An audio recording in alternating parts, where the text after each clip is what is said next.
నమస్కారం. రాత పరీక్షే లేకుండా కేవలం స్పోర్ట్స్ టాలెంట్తో సెంట్రల్ గవర్నమెంట్ జాబ్ కొట్టొచ్చా? వినడానికి భలే ఉంది కదూ? అవును, ఇండియన్ రైల్వేస్ నుంచి వచ్చిన ఒక special group D recruitment notification ఇప్పుడు పెద్ద హాట్ టాపిక్. అసలు ఏంటిది? దాని సంగతేంటో వివరంగా చూసేద్దాం. అసలు హెడ్లైన్ చూస్తేనే ఆశ్చర్యం కలుగుతుంది. రాత పరీక్షే లేదు, అయినా పర్మనెంట్ గవర్నమెంట్ ఉద్యోగం అంటే మామూలు విషయం కాదు. ఉద్యోగం మాత్రమే కాదు, జీతం కూడా చాలా ఆకర్షణీయంగా ఉంది. అన్ని అలవెన్సులు కలుపుకుని నెలకి సుమారు 45,000 రూపాయలు. చాలా మంచి ప్యాకేజ్ కదా. ఇంత మంచి జీతం, పర్మనెంట్ జాబ్, మరి క్వాలిఫికేషన్ ఏంటి అనుకుంటున్నారా? ఇక్కడే అసలు ట్విస్ట్ ఉంది. కేవలం జస్ట్ 10th క్లాస్ పాస్ అయితే చాలు. నమ్మశక్యంగా లేదు కదూ? సరే, ఇంతకీ ఈ నోటిఫికేషన్ ఏంటి? ఎక్కడ్నుంచొచ్చింది? ఇది railway recruitment cell, northern railway వాళ్ళు రిలీజ్ చేసిన పర్మనెంట్ గ్రూప్ డి పోస్టుల భర్తీకి సంబంధించిన ప్రకటన.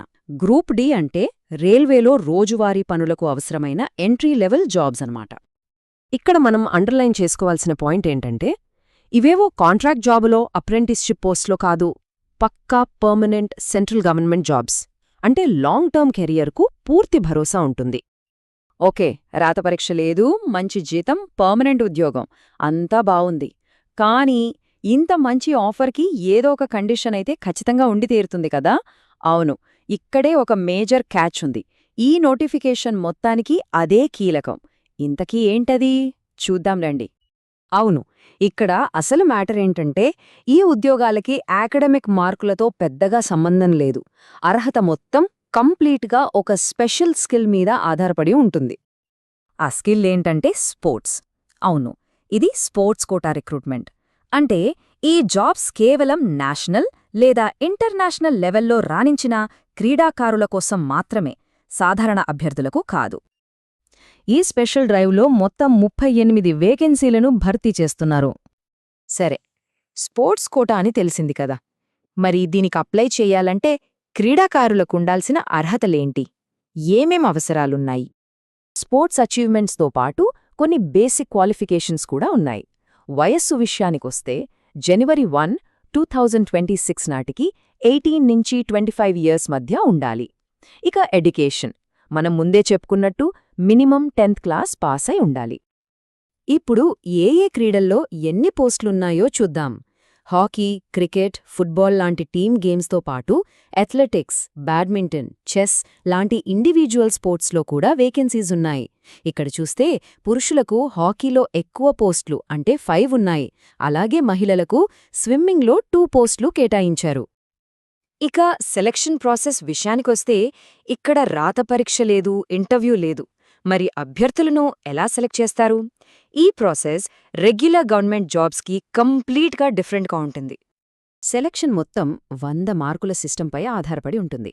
దీన్ని 3 భాగాలుగా విభజించారు. ఫస్ట్ స్పోర్ట్స్ ట్రయల్స్, అంటే గ్రౌండ్లో పర్ఫార్మెన్స్, స్కిల్, ఫిట్నెస్ ఎలా ఉన్నాయో చూసి 40 మార్కులిస్తారు.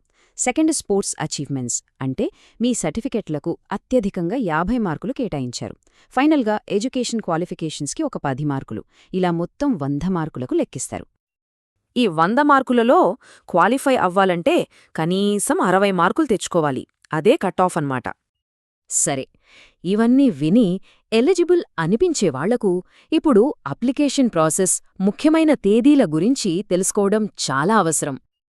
ఇక్కడ డేట్స్ చాలా ముఖ్యం, జాగ్రత్తగా నోట్ చేసుకోండి. అప్లికేషన్లు డిసెంబర్ 8న మొదలయ్యాయి. జనవరి 7 చివరి తేదీ. అంటే ఎక్కువ టైం లేదు. ఆ వెంటనే ఫిబ్రవరిలో ట్రయల్స్ పెట్టే అవకాశముంది. సో ప్రిపరేషన్కి కూడా సమయం తక్కువే. ఇక అప్లికేషన్ ఫీజు విషయానికొస్తే జనరల్ కేటగిరీకి 500 రూపాయలు. ఇందులో 400 రూపాయలు ట్రయల్స్కి అటెండ్ అయ్యాక తిరిగిచ్చేస్తారు. ఎస్సీ, ఎస్టీ, మహిళలు, మైనారిటీలు, ఈబీసీ అభ్యర్థులకు ఫీజు 250 రూపాయలు. వీళ్లు ట్రయల్స్కి అటెండ్ అయితే మొత్తం ఫీజు రీఫండ్ అవుతుంది. అప్లికేషన్ కేవలం ఆన్లైన్లోనే ఆర్ఆర్సీ, నార్థర్న్ రైల్వే అఫీషియల్ వెబ్సైట్లో చేయాలి. కాబట్టి కాంపిటీషన్ అయితే ఉంటుంది. కానీ నిజంగా స్పోర్ట్స్ టాలెంట్ ఉండి సరైన అర్హతలున్నవాళ్లకి ఇది ఒక గోల్డెన్ ఆపర్చునిటీ.